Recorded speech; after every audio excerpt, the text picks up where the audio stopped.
dès le premier jour, l'Américain qui dirigeait mon stage nous demanda sur quelle scène nous voulions travailler et pourquoi. Alors comme tout le monde avait la trouille et comme personne ne répondait, je proposais donc au hasard, bien sûr, de travailler sur le sexe faible, en expliquant qu'après toutes ces années passées à faire semblant, j'avais peur. Comment dire ? J'étais terrorisée plutôt, oui c'est ça, c'est le mot. J'étais terrorisée à l'idée de ne plus être drôle. J'avais triomphé dans le rôle de la comtesse, je connaissais bien mon affaire, ce qui limitait forcément les dégâts. Le lendemain matin, au moment de passer ma scène, je réalisais pour la première fois que j'avais affaire à un public d'acteurs. Oui, madame, celui qui ne rit jamais. Surtout au début d'un stage où l'ambiance s'apparente davantage à celle d'un congrès de notaires plutôt qu'à celle d'un concert de Nick ta mère. Et là, je ne sais pas pourquoi j'ai éprouvé le besoin de les faire rire à tout prix. Un challenge idiot, je vous l'accorde, compte tenu des circonstances et au mépris des règles les plus élémentaires de The méthode et du théâtre en général. Alors à peine avais-je ouvert la porte pour entonner les premières mesures de la comparsita que l'Américain commençait à m'épingler. Pam, pam, pam, para, pam, pam. Ne joue pas! Ça tombait comme un couperet. Ne nous montre pas que tu es une actrice comique, c'est au public de décider. Alors je me remettais en place pour recommencer, mais à peine avais-je fait 2 pas qu'il se remettait à hurler. Ne joue pas! Marche comme dans la vie.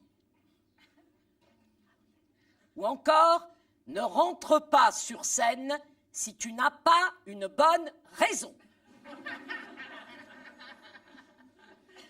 Alors là, n'y comprenant plus rien, je ne rentrais plus. Je restais assise derrière la porte sur la chaise du pompier de service et comme je n'avais pas prévu de mouchoir pour travailler une scène comique, je m'essuyais dans le pendrillon. Il devait m'entendre, car il me criait encore de la salle « Ne joue pas !» Oh ben voyons, des fois que je me serais cru au théâtre. Puis après un temps, il enchaînait « Ne me dis pas que tu es monté sur scène pour te cacher. »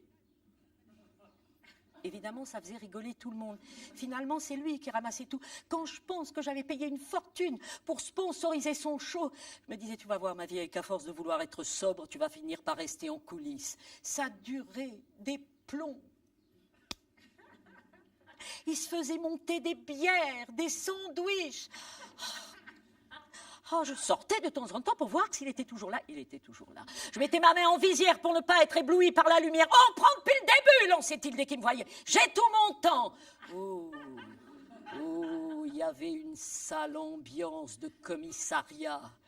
Je l'ai bien refait 20 fois, j'y comprenais rien. J'avais beau épuiser toute la gamme, des attitudes, des sentiments, rien ne lui convenait. Je savais même plus où j'étais. À la fin, je la voyais même plus, sa porte. Et au moment où je pénétrais sur scène pour l'énième fois vidée, mais avec la ferme intention de traverser le plateau direction la sortie pour rentrer chez moi, à ce moment-là seulement, il a crié « Ok, c'est bon !» Puis il a lancé à l'assistance avec des yeux méchants. Vous savez, quand on ouvre une porte, on ne le fait pas pour le public, ni pour se montrer, encore moins parce que c'est écrit dans le texte. On le fait pour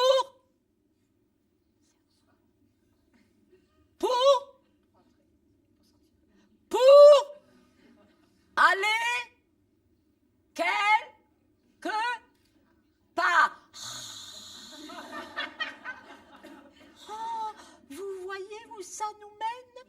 Et à l'instant où je marchais en crabe discrètement entre le mur et le pendrillon pour regagner la salle sans être vu, il m'attendait en bas du plateau pour me susurrer à l'oreille « Allez, on reprend, file ta scène ».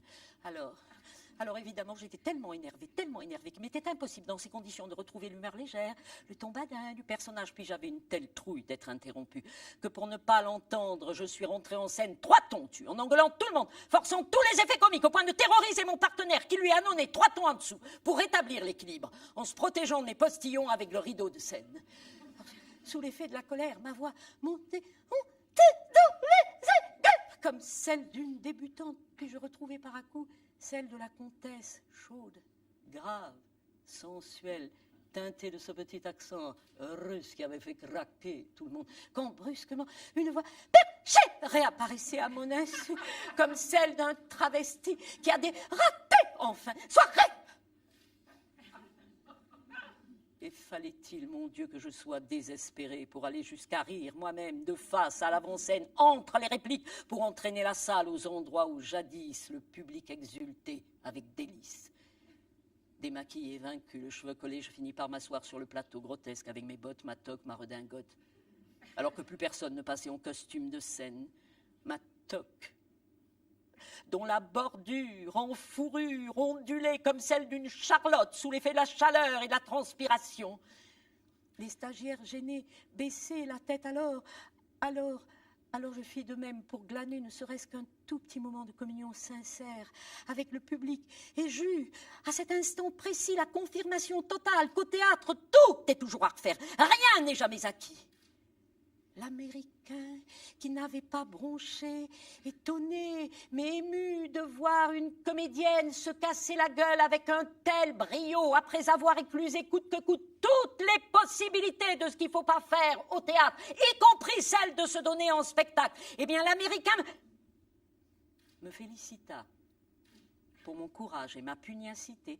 Il nous expliqua qu'ici, il fallait travailler sur nos défauts et non sur nos qualités, puisque nous étions tous des comédiens confirmés. Paniqués à l'idée de se remettre en question devant tout le monde, les stagiaires un peu connus de l'époque, qui faisaient encore le matin même leur numéro dans les couloirs, cessèrent de nous la jouer sur le champ pour devenir, comme savent si bien le faire les acteurs, non pas simples, mais magnifique de simplicité. Prends-moi la tirade d'Émilie Dancina pour demain matin, 9h, en appliquant la méthode à la lettre, me dit l'Américain au moment où je m'apprêtais à retrouver le confort ô combien douillet de l'anonymat, puis l'ajouta dans sa barbe, là au moins tu ne chercheras pas à être drôle.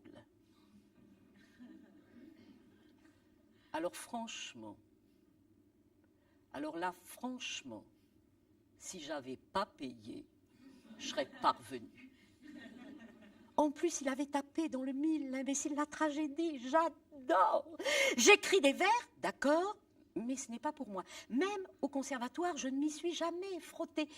Sans compter que maintenant, j'avais largement l'âge de la grand-mère du rôle. Et dans la méthode encore.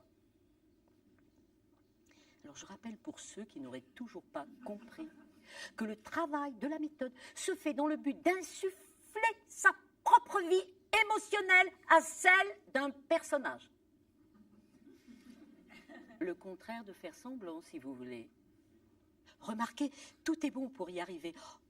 J'ouvre ici une parenthèse. Je me souviens d'une comédienne qui, dans sa scène, n'arrivait jamais à être touchée par la mort accidentelle de son mari. Alors, pour que ça marche, elle a dû faire un transfert sur son caniche, décédé qu'elle adorait. Dès qu'elle évoquait le défunt, elle tripotait la babale du chien cachée au fond de sa poche et hop, l'émotion arrivait. Ça marchait à tous les coups, ça devenait réflexe. C'est normal, ça s'appelle mémoire sensorielle. Enfin, moi, je dirais plutôt manipulation émotionnelle. D'ailleurs, la pièce fut un succès. Et si on compte les reprises, les galas, les tournées, la pauvre femme n'a jamais pu faire le deuil du chien. Fermons la parenthèse.